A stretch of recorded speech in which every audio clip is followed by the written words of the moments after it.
Good morning. Hello, this is Dr. Sarah from Habits for Health.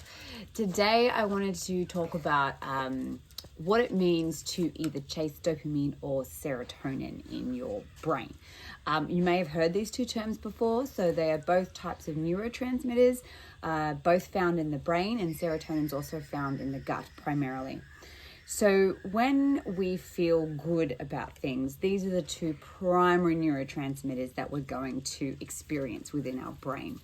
The problem is they both have very differing effects. We need both of them, but often either one will be depleted and one will be too high.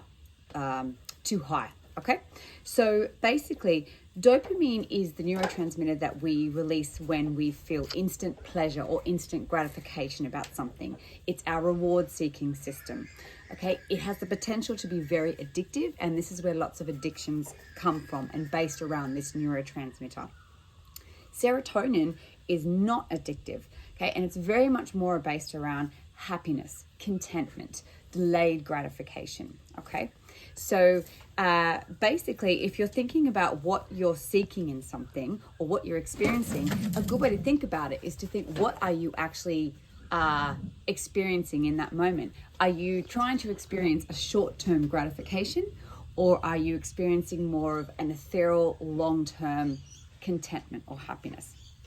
Now, the other thing is dopamine is more, because it's more related around pleasure, okay, it tends to be felt more around the body. So things that will spike your dopamine will be things like gambling, sugar, anything that's pleasurable. Social media is another one that's actually an addiction, that can be addictive, as we all know as well. So looking for likes. So that's a way that you can figure out, is it dopamine, okay? Serotonin tends to be felt more as a headspace emotion, if you like. So it's something that you feel and you think, it's almost, I would dare say, almost a spiritual feeling, okay? It's contentment, it's connection. You feel happy where you are, okay? And you're not needing to find something externally to feel good, okay? Dopamine always inspires you taking from things, right? So I need more of that cake, or I need to gamble a bit more money, or I need more likes on social media, or I need to feel more pleasure. I need. Okay. Serotonin is more, you feel more in the context of giving, really. So you will feel it more in the context of being in connection with others, exchanging that energy with other people, being in volunteering, for example, helping a friend, doing something nice for a friend. This stimulates serotonin. Okay. Dopamine that feeling from dopamine tends to be experienced alone. Okay, so you tend to do it alone, and I think we can all relate to this, right? So often it'll be like going into the fridge and gorging that chocolate cake, right? That you do alone. It's not like you do that with other friends, okay? But you do it on your own, right? And it stimulates this good feeling, and we tend to do it because we want to feel good immediately, right now, okay?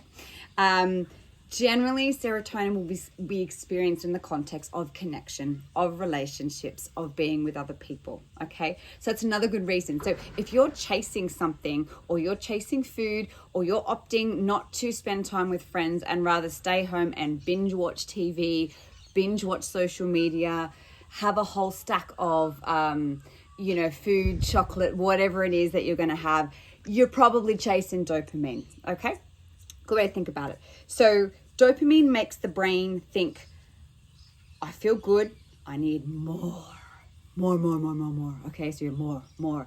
This is how gambling works. This is how addiction to social media works. This is how addiction to sex works, right? I need more. Take. Okay? Serotonin, on the other hand, will say, this feels good. This feels enough. I feel content. I feel happy. I feel joy. Okay, that's serotonin. All right, and that's what we sort of want to feel. Now, we do need dopamine. Okay, dopamine is very important for motivation. It's very important for focus. Okay, the problem is, in our society, we tend to have too much dopamine and not enough serotonin. So a deficiency in serotonin is what will cause depression, amongst some other psychiatric and mental health issues, okay?